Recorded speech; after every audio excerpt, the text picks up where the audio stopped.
एक भाई की मेरे पास में ऑडियो आई आज दिन में, साध संगति से जुड़ा हुआ है और वॉइस मैसेज किया उन्होंने। उन्होंने कहा कि भगत जी मेरा दिल्ली में कोई फ्लैट है और मेरे पास मैंने उसको किराए पे देने के लिए, मतलब खुद कहीं और रह रहा है और दिल्ली में उनका मकान है, बोला मैंने उसको किराए पे देने के लिए OLX पे डाल दिया ऐड कि भाई मेरा मकान खाली है, कोई रहना चाहे तो रेंट पे रह सकता है।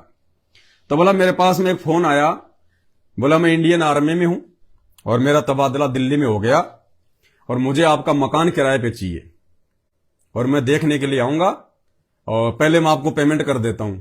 तो उसने 1 रुपया डाल दिया भगत जी के उस पे नंबर पे, फोन पे, गूगल पे कर दिया होगा। अब क्या पता बाद में उसने कोई इस भगत जी का वो QR कोड मंगवाया, क्या मंगवाया आप सुन लीजिएगा। तो उसने कहा कि मैं आर्मी में रहता हूं और आर्मी के स्कैनर से मैं आपको बाकी पेमेंट करूंगा। तो भगत जी ने शायद अपना QR कोड भेज दिया होगा। उस भाई ने 2 बार में 50-50 हजार रुपए करके और 1 लाख रुपया उसका 2-4 दिन पहले उसके खाते से तुरंत उड़ा दिए। क्योंकि आपको पता है आजकल ऑनलाइन ठगी का काम है। आदमी को मेहनत करते हुए जोर आता है, आध्यात्मिक ज्ञान है नहीं।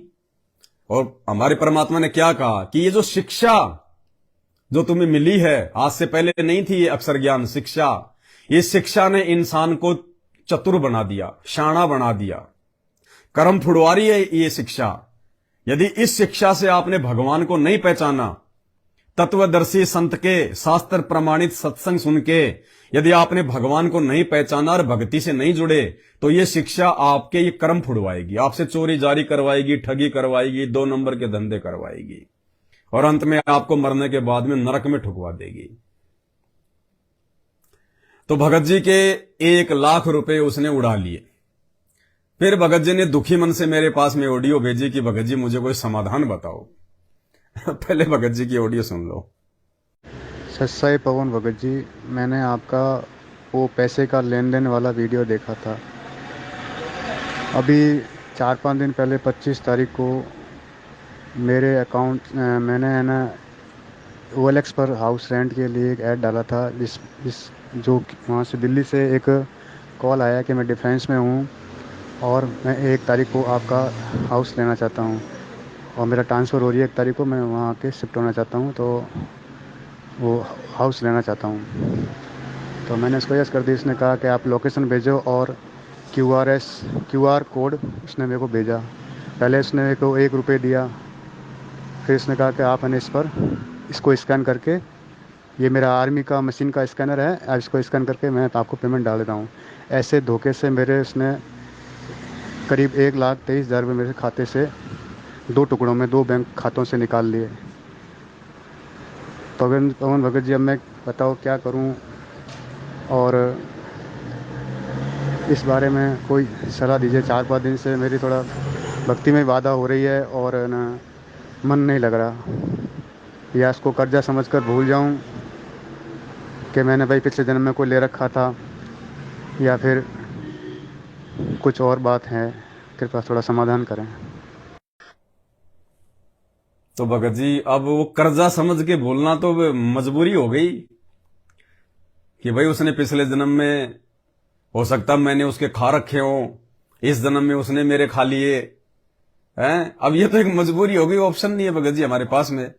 क्योंकि ऐसे जो ठग लोग होते हैं वो हर प्रकार से सावधानी बरत के, वो सिम भी किसी और के नाम पे होती है, वो खाता नंबर भी उसका किसी और के नाम पे होता है, फर्जी तरीके से लोग ऐसे काम करते हैं। तो भगत जी कह रहे हैं अब क्या करूं, कोई सलाह दीजिए ताकि मेरा भक्ति में मन लगे। भक्ति में मेरा मन भी नहीं लग रहा। तो सलाह भगत जी, परम पूज्य सतगुरु रामपाल जी भगवान के आशीर्वाद से दास ने लगभग 2 साल पहले एक 3.5 घंटे का वीडियो बना के दी थी। जब दास उत्तराखंड में रहता था और जब कोरोना का टाइम चल रहा था, तो आपको पता होगा एक नीले कलर की शर्ट धारी वाली, जो कि सिक्योरिटी गार्ड की उस समय में नौकरी करता था हॉस्पिटल में, कोविड वार्ड में। तो वो सिक्योरिटी गार्ड वाली एक मैंने वो नीले नीले कलर की, वो काले काले यहां पे बैज लगे हुए, एक शर्ट पहन के एक 2.5-3 घंटे का वीडियो बनाया था। उसमें यही तो सारी बातें समझाई गई थी। और दास ने क्या कहा था उस समय कि भाई अगर भगत बनना है, सतगुरु रामपाल जी भगवान के साथ में सतलोक चलने की तैयारी करनी है, गुरु जी को प्रसन्न करना है, तो परमात्मा की उस वाणी को पकड़ लो, उस वाणी के अनुसार चलना पड़ेगा। साईं इतना दीजिए जिसमें कुटुंब समाव, हम भी भूखे ना रहें और कोई अतिथि ना भूखा जाए। बस परमात्मा इससे ज्यादा यदि हमारे भाग्य में हो, हमारे संस्कार में भी हो, तो भी परमात्मा आप उसको कैंसिल कर देना और हमें केवल इतना ही देना कि हमारी दाल रोटी का खर्चा पानी चलता रहे, आपकी भक्ति बनी रहे। और दूसरी वाणी, सुख के माथे पत्थर पड़े जो नाम हृदय से जाए, बलिहारी उस दुख के ऊपर जो पल पल नाम रटाए। कि हे परमपिता परमात्मा, आप हमें ऐसा मीठा मीठा दर्द, मीठा मीठा दुख भी दिए रखना जिससे आपकी भूल ना पड़े, आपकी याद बनी रहे, पल पल हम आपको याद करें। मालिक हमें ऐसा वो सुख भी ना दे देना कि हमें आपके नाम की भूल पड़ जाए या हमारे अंदर भक्ति और भगवान के प्रति भाव ना बने। तो दास ने लगभग 2.5-3 साल पहले भगत जी वीडियो बना दिया था और दास ने फिर प्रार्थना की थी कि संत रामपाल जी के भगत को अधिक धन अपने पास में रखने की आवश्यकता नहीं होनी चाहिए। हम सांसारिक लोगों की तरह लोभी लालची नहीं है। कामी क्रोधी लालची इनसे भक्ति ना होए, भक्ति करे कोई सूरमा, जात वर्ण कुल खोई। तो दास ने कहा था कि यदि आपका कोई अकाउंट है, कोई खाता है, तो अपने अकाउंट या खाते में 20-30 हजार रुपए से ज्यादा भगत के पास में नहीं होने चाहिए। अगर ज्यादा धन है, ज्यादा पैसा है, तो अपने घर पे रखो, कैश में रखो, नगद पे रखो। इन बैंकों में आपने 25-30 या 50 हजार रुपए से ज्यादा नहीं रखना चाहिए, क्योंकि समय आने वाला पता नहीं कौन सी वो करवट ले, ना जाने ऊंट कौन सी जो है वो करवट बैठे, कौन सी वो करवट लौटे। ये कब ये बैंक बंद हो जाएंगे, कब कोई मैनेजर पैसा लेके भाग जाएगा, सरकार बैंक को दिवालिया घोषित कर देगी, तुम्हें तुम्हारी उस इनकम का 5% देगी सरकार। आजकल ऑनलाइन ठगी के धंधे चल रहे हैं। लोग अपने लोभ लालच में आके, मीठी मीठी बातों में आके अपने खाता नंबर दे देते हैं, अपने वो पिन नंबर दे देते हैं, स्कैनर भेज देते हैं। तो दास ने प्रार्थना की थी कि भाई 50,000 से नीचे नीचे अपने खाते में पैसे रखो, कि कहीं जाना पड़ गया, इमरजेंसी में 10-20 हजार रुपए की जरूरत पड़ गई तो अपना निकाल लो और अपना काम कर लो। बैंक में ज्यादा पैसे रखने की आवश्यकता नहीं है। इसका फायदा हम लोग इस प्रकार की ठगी से बचेंगे और दूसरा, हमें बैंक का ब्याज नहीं खाना पड़ेगा, बैंक का ब्याज का पैसा भी नहीं लेना पड़ेगा हमारे को। लेकिन नहीं ध्यान दिया। अब नहीं ध्यान दिया तो उसका खामियाजा भुगत रहे हैं। मालिक के वचनों पे नहीं चलेंगे, परमात्मा की शिक्षाओं पे नहीं चलेंगे, तो भाई उसका खामियाजा फिर हमें भुगतना पड़ेगा, फिर डबल मार पड़ेगी। परमात्मा कहते हैं या तो समय रहते मेरे ज्ञान को आधार बना के तुम संभल जाओ, सही रास्ते पे चल पड़ो, अन्यथा यदि मैं सही रास्ते पे चलाने के लिए निकल पड़ा, यानी परमात्मा जब अपनी प्रोसीजर स्टार्ट करेगा, फिर भगत को दर्द होगा, फिर पीड़ा होगी। अब बताइए, इतना पैसा आपका 1.5 लाख के आसपास, 1.25 लाख के आसपास आपका रुपया चला गया है, और परमात्मा की सेवाओं में आपने कितना का लगाया भगत जी? हैं? परमात्मा की सेवा में आपने कितना का लगाया? 1000 रुपए दिखाते हो, 500 दिखाते हो, 5000 रुपए दिखाते हो। अब गया ना पूरा का पूरा। है? सेवा में लगता तो आपके अच्छे कर्म बनते, और मालिक का विधान है यदि 1 रुपया कोई यदि सेवा में लगाता है तो 1000 गुना भगवान उसका देता है। तो एक तो आप उस फायदे से वंचित हो गए, दूसरा अब आपके धन का वो दुरुपयोग करेगा। अब ठग आदमी तो ठगी है, वो तो शराबी, जुआरी, कबाबी, वैश्यावर्ती सारे काम करते हैं ऐसे लोग। अब आपका पैसा कहां कहां आपके वो कर्म फोड़ेगा।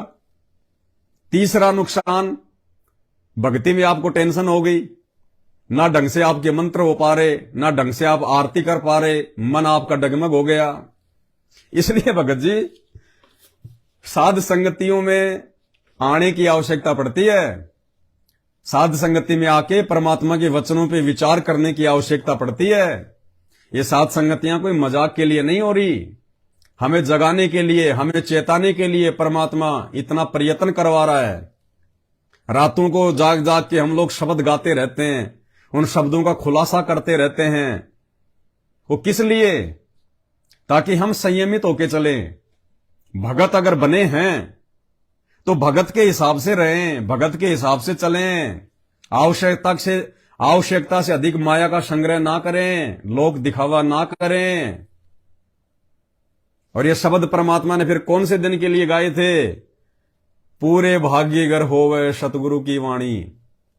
और इसमें आगे क्या लिखा हुआ है दूसरी चौपाई में? झगड़ा चोरी अगन लग जावे, झगड़ा चोरी अगन लग जावे, नशे बीमारी में धन बहुत नसावे, नशे बीमारी में धन बहुत नसावे, भाग्यवान तो धर्म फैलावे, भाग्यवान तो धर्म फैलावे, वह बीज धर्म का बोवे, सतगुरु की वाणी पूरे भागी घर होवे, सतगुरु की वाणी। क्या करे परमात्मा? जो भगत धन को धर्म पे नहीं लगाता है, अरे साध संगति से बढ़ के धर्म वर्तमान में धरती पे कहीं नहीं है। यदि पहले कहीं कोई धर्म हो रहा था तो सतगुरु रामपाल जी भगवान जहां पे साक्षात सत्संग करते थे वहां हो रहा था, या फिर आज हिसार जेल में हो रहा है जहां परमात्मा लोगों को सुबह सुबह चाय और बिस्कुट बांटते हैं, या फिर उनकी गैर हाजिरी में वर्तमान में जेल से बाहर केवल साध संगतियों में असली धर्म हो रहा है। बाकी तो सब धर्म को धंधा बना के बैठे हैं इन आश्रमों में, उनके परिवार वाले, उनके रिश्तेदार, ये कोऑर्डिनेटर। तो मालिक कहते हैं यदि पैसे को आप धर्म पे लगाओगे, सही सेवा में लगाओगे, तो आपका पैसा बचेगा, तो आपके पैसे की परमात्मा सही कीमत आपको देगा। अन्यथा झगड़ा चोरी और अग्नि लग जावे, ऐसे ऐसे नुकसान उठाने पड़ते हैं भगत को। नशे बीमारी में धन बहुत लगावे और भाग्यवान तो धर्म पे लावे। अब भाई धर्म पे ना लगाने का नतीजा है ये। थोड़े दिन पहले दिल्ली की एक बहन है मीठापुर की, लाली दासी, बहन ने पाठ के पैसे निकाल के रखे हुए थे, सोच रही थी दूं ना दूं, साध संगति में लगाऊं ना लगाऊं, साल भर पहले की बात है, लगाऊं ना लगाऊं। इसी कश्म में एक दिन वो साध संगति में आ गई और पीछे से चोर उसका वो ज्योति और पाठ का पैसा जहां भी उसने छुपा के रखा हुआ था, वो ज्योति और पाठ का पैसा ले गए। बहन ने वापस घर पे जाके देखा, फिर फोन किया, बोले भगत जी पाठ का पैसा चोरी हो गया। मैं बहन जी साध संगति में आई थी, परमात्मा की इतनी सेवाएं जो है वो जो है चलती रहती हैं, क्यों नहीं लगाया आपने? कौन से दिन के लिए रखे हुए थे भाई? हैं? वो 10वें अंश का पैसा भी गया और वो पाठ का पैसा भी गया। अरे 10वें अंश का पैसा परमात्मा अपने बच्चों की सेवा में लगाया करते थे, आश्रम में, भंडारे में, उनके लिए कपड़े लत्ते की व्यवस्था, साबुन पानी की व्यवस्था, पंखों की व्यवस्था। 10वें अंश का पैसा सेवा में लगता था, भक्तों की सेवा में लगता था। और 10वें अंश के पैसे के प्रतिफल में ही भगत के घर में धन बढ़ता है। 10वें अंश के प्रतिफल में ही परमात्मा भगत को धन देता है। बाकी ज्योति पाठ ये तो अपने संकट निवारण के लिए होते हैं, लेकिन जो 10वें अंश का पैसा होता है उसके बदले में परमात्मा भगत को परेशानी नहीं आने देता। यदि आगे उसके जीवन में कोई आर्थिक समस्या आनी होगी तो 10वें अंश के बदौलत ही परमात्मा भगत की रक्षा करता है। और 10वें अंश का पैसा तुमने घर पे जमा कर रखा है, क्या काम आएगा भाई?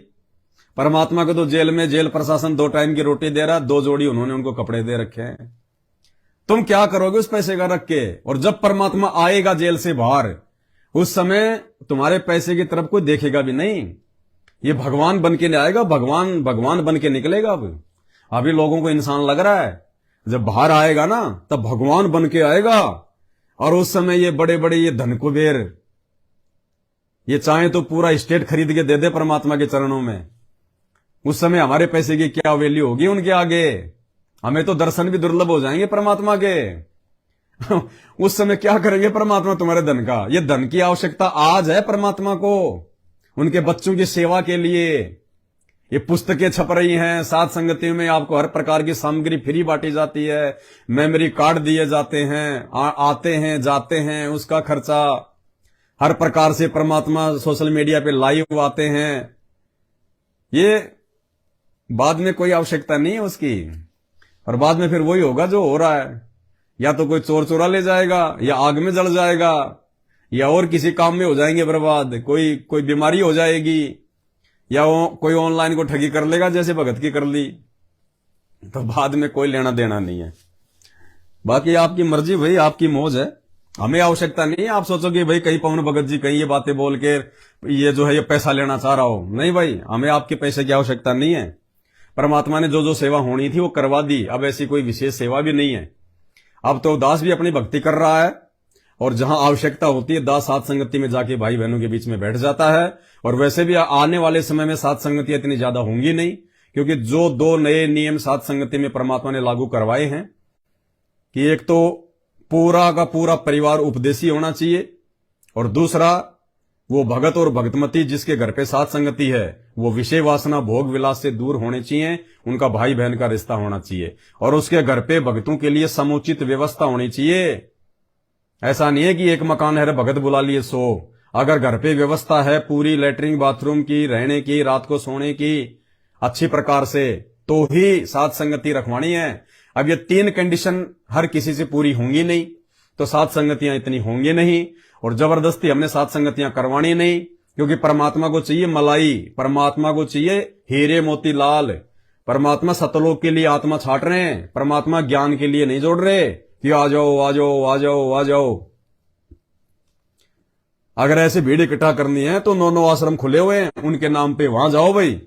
साथ संगति में ये कचरे की आवश्यकता नहीं है, साथ संगति में भीड़ की आवश्यकता नहीं है। साथ संगति में वो आएगा जो बिल्कुल ऐसा होके आएगा जैसे इनके घर में कोई मर गया हो। बिल्कुल ना कोई चटकीले भड़कीले वस्त्र, ना कोई मान अभिमान, ना कोई मान बढ़ाई।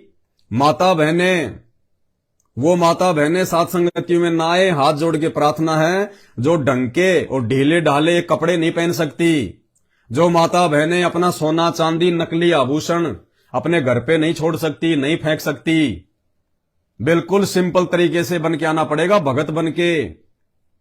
अगर कोई नया भगत है और अगर वो पहली बार साथ संगति में आ रहा है, कोई बहन आ रही है, तो पहली बार तो वो सोना चांदी पहन के आ सकती है क्योंकि उसको ज्ञान नहीं है, फिर उसको समझाया जाएगा। लेकिन दूसरी बार वो बहन उसी साथ संगति में जाए, उसी साथ संगति में जाना उसको अलाउ है। अपना सब कुछ सोना चांदी गहने गाठी नकली नुकली सब उतार के अपने घर पे। साथ संगति में बकवाद अलाउ नहीं होगी बिल्कुल भी, 1% भी। और जो ऑलरेडी साथ संगति से जुड़े हुए हैं उनको बिल्कुल साधु बन के, ये छटनी हो रही है, रह जाओगे। और इस समय रह गए तो परमात्मा कहते हैं पूरे युग में पार नहीं हो पाओगे, पूरे युग में। और हमें किसी से कोई स्वार्थ नहीं है, हमें किसी से कोई दान दक्षिणा नहीं चाहिए, हमें किसी से कोई पैसा नहीं चाहिए, कोई माया नहीं चाहिए। अपने घर पे रखो अपने पैसों को, अपनी माया को। अगर आवश्यकता होगी तो परमात्मा किसी भी आत्मा में प्रेरणा कर देते हैं, दास को आवश्यकता नहीं है। दास के पास में कई कई लाखों के चेक पड़े हुए हैं, दास को वो क्लियर करवाने का मौका नहीं मिलता। वो भाई कहते हैं भगत जी सेवा लगा दो, 5 लाख का चेक दे रखा है, इतने लाख का चेक दिया हुआ है। दास कहता है भैया जबरदस्ती मैं क्या करूंगा, चेक क्लियर करवा के, मुझे आवश्यकता ही नहीं है। जितनी आवश्यकता है उतनी परमात्मा की दया से हो जाती है। तुम्हारा धन तुम्हारे पास में है, कोई दिक्कत नहीं है। हालांकि उनके भाव हैं बहुत अच्छे, लेकिन भाई ये सतमार्ग है परमात्मा का, ये कोई पाखंडी गुरु की भक्ति नहीं है, ये कोई धन इकट्ठा करने की भक्ति नहीं है। हमने सतलोक जाना है। दास तो डरता है कि कहीं परमात्मा के बच्चों की 1 रुपए की सेवा का भी कहीं दुरुपयोग ना हो जाए। ये परमात्मा का आसन लगा हुआ है, परमात्मा बैठे हैं, मालिक साक्षी हैं, मालिक के चरणों में बैठ के लाइव चल रहा है। घर पे परमात्मा को भोग लगता है, सुबह दोपहर शाम को फिर रात को 4 टाइम। सुबह परमात्मा को नाश्ते का भोग लगता है। हलवा केवल इतना ही बनाते हैं, एक व्यक्ति के हिसाब से। ऐसा नहीं कि मालिक के नाम पे हलवा बना लिया आधी किलो और मालिक को चढ़ा के फिर अपना पेट भर रहे हैं। नहीं, एक व्यक्ति के हिसाब से बनाते हैं, केवल अपने परमपिता परमेश्वर सतगुरु रामपाल जी भगवान के हिसाब से कि एक व्यक्ति जो है वो कितना हलवा खा सकता है। बस उतना ही हलवा बनेगा, आधा 1 कटोरी छोटी, मालिक को भोग लगा के उसी में से खाएंगे, फिर थोड़ा थोड़ा 1-1 चम्मच। उसके बाद में मालिक को जो है भंडारे का भोग लगता है। फिर बीच बीच में जैसे परमात्मा को जूस हो गया, कोई फल फ्रूट हो गए, कोई ड्राई फ्रूट हो गए, तो केवल इतना ही भोग लगाते हैं, केवल मालिक के हिसाब से, और उसी को जो है प्रसाद समझ के खाते हैं। फिर ऐसा नहीं कि मालिक के लिए भाई लाओ भाई 2 किलो केले लिया और उसका जूस बना लो, थोड़ा सा मालिक को लगा दो और बाकी अपना पेट भर लो। क्योंकि मेरे पास में, मुझे पता है कि मेरे पास में मेरा अपना कोई पैसा नहीं है, मेरे पास में मेरे घर का कोई धन नहीं है, 1 रुपया नहीं है। जो भी थोड़ा बहुत है वो परमात्मा के बच्चों की सेवा है, और उस सेवा से मैं अपना पेट भरूं, अपनी मौज मस्ती करूं, ये परमात्मा को मंजूर नहीं है। हम तो अपना दाल रोटी खा के टाइम पास करते हैं, डर डर के जितना भगवान को भोग लगाते हैं उतना ही खाते हैं, इससे ज्यादा नहीं। तो दास को भाई आवश्यकता नहीं है, और जहां आवश्यकता पड़ती है वहां परमात्मा अपनी आत्माओं को जो है वो प्रेरणा कर देते हैं। कोई भी भाई फोन कर देता है। तो कहने का मतलब है मालिक के विधान के अनुसार चलेंगे तो हम सतलोक जाने के लायक बनेंगे। ये समय मौज मस्ती करने का नहीं है, ये मनोरंजन का समय नहीं है। 1-1 कदम भक्ति मार्ग पे फूंक फूंक के रखना हमने। वो परमात्मा हिसार जेल में बैठ के वो यही सब कुछ देख रहा है। वो बच्चा नहीं है, वो बालक नहीं है, इस ब्रह्मांड की ऐसी कोई शक्ति नहीं है जो उनको जेल में बैठा दे। वो अपनी मर्जी का मालिक है, सतलोक का राजा है, अपनी मर्जी से गया है और मर्जी से आएगा। अगर ना जाता तो उन अज्ञानी लोगों का पाखंड, उनके परिवार का पाखंड, उनके परिवार का अज्ञान, वो बड़े बड़े भगत जो हमारे को बहुत बड़े बड़े सूरमा दिखाई देते थे कि इसको तो सारनाम मिला हुआ है, ये तो गुरुजी के चरणों में बैठ के सेवा करता था, और ये तो गुरुजी का बॉडीगार्ड था, ये तो गुरुजी का कैमरामैन था। उनका अज्ञान, उनका पाखंड, उनके कुकर्म आज वो सार्वजनिक नहीं होता, और हम आगे चल के बहुत बड़ा धोखा खा जाते उन अज्ञानियों पे विश्वास करके। क्योंकि दीपक तले हमेशा अंधेरा रहता है, और हम ये सोच के कि जो गुरुजी के पास है तो बहुत ज्ञानी है, बड़े ज्ञानी है, कुछ नहीं, थोते चने। तो परमात्मा के बहुत सारे खेल होते हैं, एक तीर से अनेकों शिकार करता है ये परमात्मा। तो मालिक ने हमारा ज्ञान योग भी खोलना था कि मैं आश्रम में बैठ के सत्संग सुना रहा हूं, 27 साल हो गई, इनको कोई समझ में नहीं आ रही। आते हैं, खाते हैं, पीते हैं, सत्संग सुनते हैं, वाई वाई करके निकल जाते हैं। 27 साल हो गई, गुरु को भगवान मान नहीं रहे, कागज की फोटो को भगवान मान रहे हैं। तो बहुत सारे खेल खेलता है परमात्मा। आज अगर ये जेल में जाके ना बैठता तो इनके परिवार का पाखंड सबके सामने नहीं आता। उनमें कितना ज्ञान है, जिन्होंने स्टेडियम बनवा दिए, रक्तदान, देहदान, रैली, धरने, राजनीति। जो कुक्रम संत रामपाल जी ने छुड़वा के सतलोक ले जाना है, वो सारे कुक्रम उन्होंने 2014 के बाद में संगत से करवा दिए, सबका सत्यानाश करवा दिया। और फिर आज परमात्मा के सत्संग हमारे जो है समझ में आने लग रहे हैं। आज हमें गुरु की पहचान हो पाई है बरवाला कांड के बाद में। आज हमारे भाव बन रहे हैं हमारे गुरु जी में, हमारा विश्वास बढ़ रहा है साथ संगति से जुड़ के। ये साथ संगति कैसे शुरू होती है अगर बरवाला कांड नहीं होता तो परमात्मा एक तीर से अनेकों शिकार करते हैं। तो भाई और बहनों, हमने सतलोक जाने की जो है वो तैयारी करनी है। ना दुनिया देख के चलनी, ना इन भक्तों को देख के चलना, ना गुरु जी के उस कलयुगी परिवार को देख के चलना। वो क्या कर रहा है, क्या खा रहा है, कैसे चल रहा है, भाड़ में जाए, उनके कर्म उनके साथ है। जितना हमने समझाना था संगत को समझा दिया, हजारों वीडियो बना दिए, देख लो सोशल मीडिया पे। अब हमने अपने आत्मिक उद्धार के लिए आगे बढ़ना है, तो भगत जी उसके लिए हमने परमात्मा की प्रत्येक मर्यादा में, प्रत्येक वचन में चलना पड़ेगा। साईं इतना दीजिए जिसमें कुटुंब समाव, हम भी भूखे ना रहें साधु न भूखा जाए। इस वाणी को फॉलो करना पड़ेगा। आप चाहे कितने धनी हो, कितने आपके पास मकान है, कितनी आपके पास जमीन है, आपने उन चीजों का मान गुमान छोड़ के, अभिमान छोड़ के, अहंकार छोड़ के, और उन चीजों की तरफ ध्यान ना देके कि मेरे पास इतनी जमीन है, मेरे पास इतने मकान है, मेरे इतने फ्लैट हैं, मेरे पास इतना धन है, कुछ नहीं है। कल को छोटी सी बीमारी लग जाए ना, छोटी सी बीमारी, हॉस्पिटल महंगे हो जाएंगे। वो कमाया धन 1 साल में निकल जाएगा। और जब कोई केस पानडे हो जाएंगे, कोई मुकदमे हो जाएंगे, वो जमीन तक बिक जाती है लोगों की, मकान तक बिक जाते हैं, खुद किराए के मकान में रहने लग जाता है जो दुनिया के लिए किराए के मकान बना रहा था। तो भाई परमात्मा के आश्रित होके चलो, मालिक के वचन में सिमट के चलो। ये वाणियां सुबह सुबह 1 घंटा खड़ा होके परमात्मा मनोरंजन के लिए थोड़ी सुना रहा है।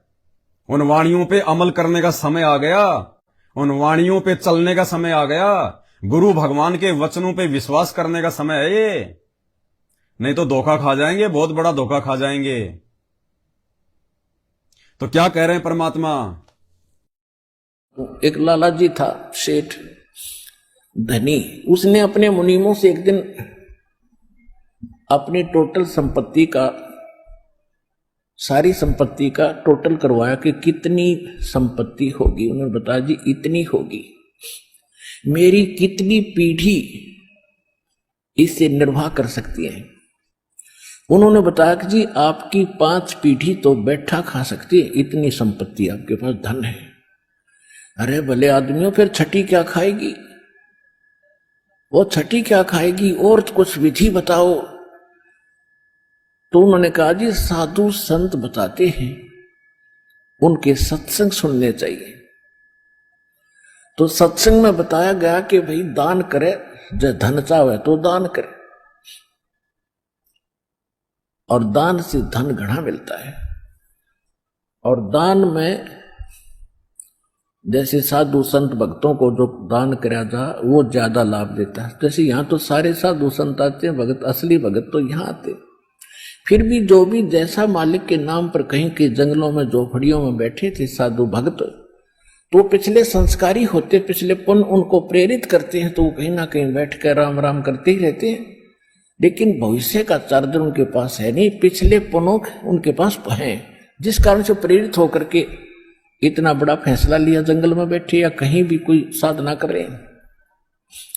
तो उनके पिछले पुण्य ही वहां फल रहे होते हैं। एक आधे को आशीर्वाद दे दे, उन्हें लाभ हो जाए, उसको रोटी मिल जाए, ऐसा चल रहा था इनका काम। तो एक साधु था और पति पत्नी थे, दोनों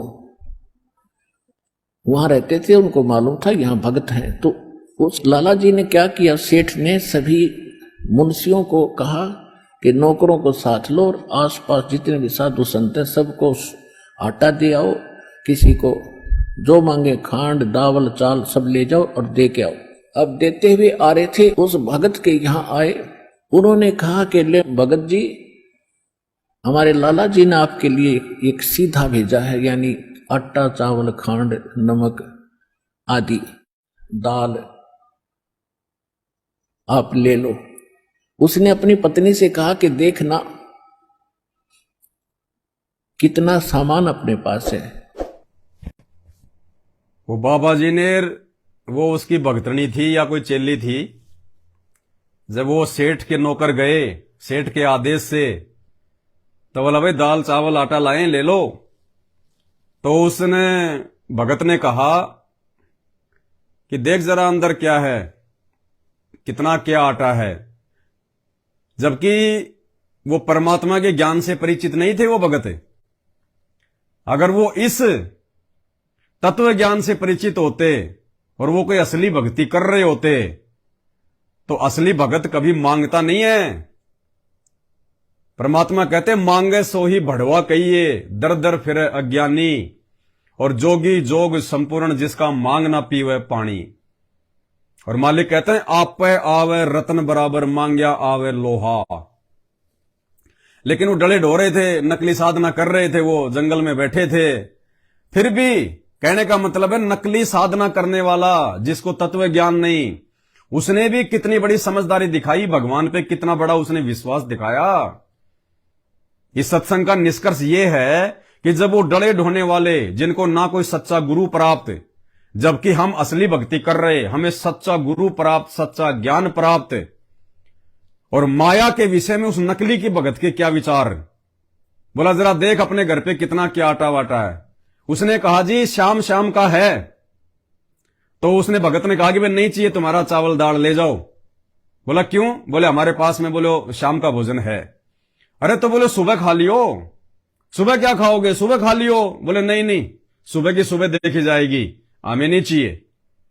मतलब वो नकली भगत तो परमात्मा के वचन पे चल रहे हैं कि साईं इतना दीजियो जिसमें कुटुंब समावे, और हम भी भूखे ना रहें साधु न भूखा जाए। तो सेठ के नौकर सेठ जी के पास वापस चले गए। उसने कहा जी शाम का है, दिन में गए थे, शाम का हमारे पास है। शाम का है कहा जी? उन्होंने कह दिया भी हम नहीं लेते, हमारे पास शाम का सामान है। तो वो कहने लगे भगत फिर कल भी खा लियो। बोला कल की कल देखी जाएगी, अब नहीं ले हम। बोले कमाल की बात है। उन्होंने नहीं लिया तो वापस लेकर आ गए वो। सेठ ने पूछा तुम दे के क्यों नहीं आए? वो एक और वहां भी था, उसने गिन रखे थे, सारे गिनवा रखे थे। उन्होंने कहा जी उन्होंने ये नहीं लिया। क्यों नहीं लिया? उसने ये कहा कि शाम का तो है, सुबह का भगवान और देगा, आप देगा, हम टेंशन नहीं लिया करते। अब उस लाला जी का सिकरो घूमया फिर दिमाग का। अरे तेरा गजब हुई हो, मैं तो छठी पीढ़ी का ठेका ले रहा हूं, सुबह की भी परमात्मा पर छोड़ दी। वहां से चलकर वहां आया, उसने पूछा कि भाई आप ऐसा निर्णय क्यों ले रहे हो, भूखे मरोगे? भूखे, वो कहने लगे भूखे मरा करें वो जो भगवान पर विश्वास नहीं करते। और हमें भगवान आगे से आगे देता उसने, क्योंकि ज्ञान सुन रखा था। लाला जी को बैठा लिया, कहते मां के पेट में जब आप थे किसने चिंता थी तेरी? हाँ यह तो बात सही है। जब आप मां के गर्भ से बाहर आए आपका दांत नहीं थे, आप रोटी चावल आटा नहीं खा सकते थे, और उससे पहले आपकी मां के स्तन में दूध भी नहीं था, हक नहीं था। बाहर आते ही बालक कितना चिंतित है, आपको अमृत दूध पिलाया। अरे तू ठेकेदार हो रहा छठी पीढ़ी का, तेरी बुद्धि भ्रष्ट होगी लाला जी। और गधे की योनि में जागा तू। तेने बोला जी के करूं मैं तो मेरे गया के करूं, कोड इकट्ठा कर लिया तने, पाप का भागी तू होकर खाएंगी तेरी पीढ़ी। वो अपनी किस्मत साथ लेकर आएंगी, तेरे भरोसे नहीं है। अब क्या करूं मैं तो मेरे गया। जो बोला इसने बांट दे, धर्म कर दे, तेरी जान बचेगी। तब उस लाला जी ने वो भंडारा शुरू किया, धन भी नहीं बचेगा तेरा। तो कहने का भाव यह है पुण्यात्मा, हम तो बहुत लंबा चौड़ा हिसाब लाए बैठे, हर एक पल का भरोसा नहीं।